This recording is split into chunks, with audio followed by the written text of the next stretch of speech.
Well, I think it does seem like we're headed into a recession here. The magnitude of that recession is debatable, but I think it's at least a light to moderate recession. Potentially, it's on the order of 2009.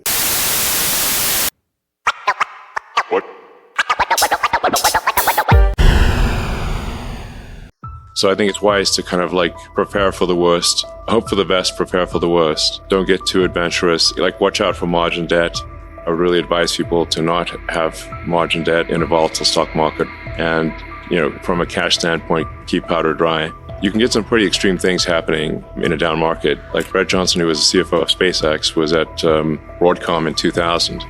And he said that, and that's a good company making good products. And he said from peak to trough, I think in less than 12 months, Broadcom went down 97%. So like, even if you had a small margin loan there, you got crushed. It subsequently recovered, and I think, to much higher levels. But, if there's like mass panic in the stock market, then you got to really be careful about margin debt. But I mean, this is just, as we know, the economy is cyclic and somewhat overdue for a recession.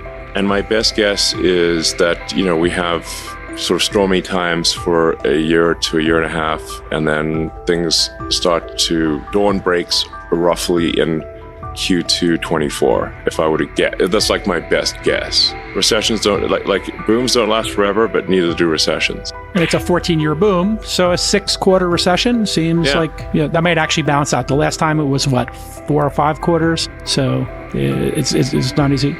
Interest rates have been rising. That increased the cost to the consumer of getting loans, things like that. We've had a stock market correction, really a crash in a lot of growth stocks, software stocks.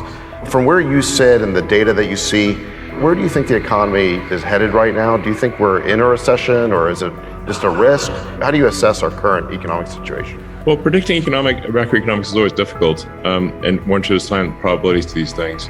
But ironically, I did last year. People asked me what I think about the economy. I said, well, I think we might enter a recession in approximately spring of 2022. Now, the thing is that recessions are not necessarily a bad thing. I've now been through a few of them. And what tends to happen is if you have a boom that goes on for too long, you get misallocation of capital. It starts raining money on fools, basically. It's like any dumb thing gets money. And I'm sure you've seen a few of those.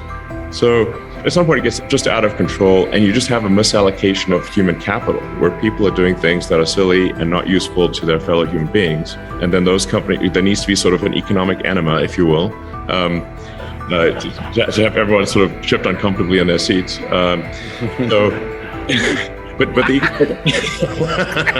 eventually the economic enema does its job.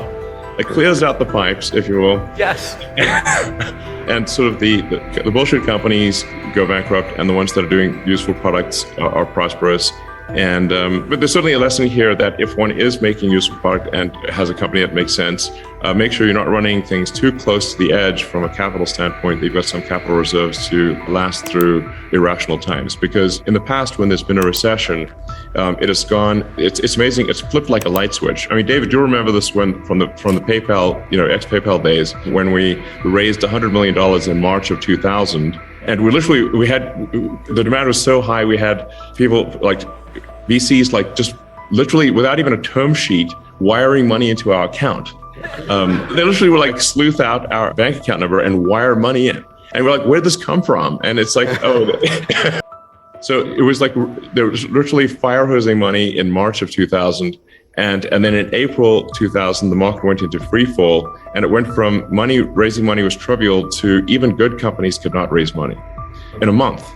So it's just important to bear in mind that, PayPal almost went bankrupt in 2000. We came close, but thankfully we'd raised that $100 million in March 2000, without which we would be in game over, basically. And we kind of saw it coming. So it's like we got the ex-Confinity merger done in 3 weeks and raised $100 million. Because we were like, we see this coming to an end pretty soon. And then a month later, it was a nightmare, basically. And make sure if you're a healthy company, you got some capital to get through things. And then watch your costs. And if it is a recession, which more likely than not, it is a recession. I'm not saying it is, but it probably is. Then just watch your cash flow and get positive cash flow as soon as you can. So I think we probably are in a recession, and that recession will get worse. But these things pass, and then there will be boom times again. So it'll probably be some tough going for, I don't know, a year. Maybe 12 to 18 months is usually the amount of time that it takes for a correction to happen. The obvious reason for inflation is that the government printed a zillion amount of more money than it had, obviously. It's like the government can't just, have issued checks far in excess of revenue without there being inflation. Velocity of money held constant. So unless there's something would change with velocity of money, but if the federal government writes checks, they never bounce. So that is effectively creation of more dollars. And if there are more dollars created, then the increase in the goods and services output of the economy, then you have inflation. Again, velocity of money held constant. But this is very basic. This is not like, super complicated. And if the government could just issue massive amounts of money and deficits didn't matter, then why don't we just make the deficit 100 times bigger? Okay. Yeah. And the answer is you can't, because it will basically turn the dollar into something that is worthless. And various countries have tried this experiment multiple times. It's not like, I wonder what happens if this is done. Yeah. Have you seen Venezuela? Like the poor people of Venezuela have been just run roughshod by their government. And so obviously you can't simply create money. The true economy is very important. Like the true economy is the output of goods and services. It's not money. It's literally what is the output of goods and services. Money is simply a way for us to, or anything that you call money, is a way for us to conveniently exchange goods and services without having to engage in barter, and also to shift obligations in time. Those are the two reasons that you have money, this thing called money. It's really it's a database. Money is an information system for labor allocation and for exchange of goods and services and for translating in time.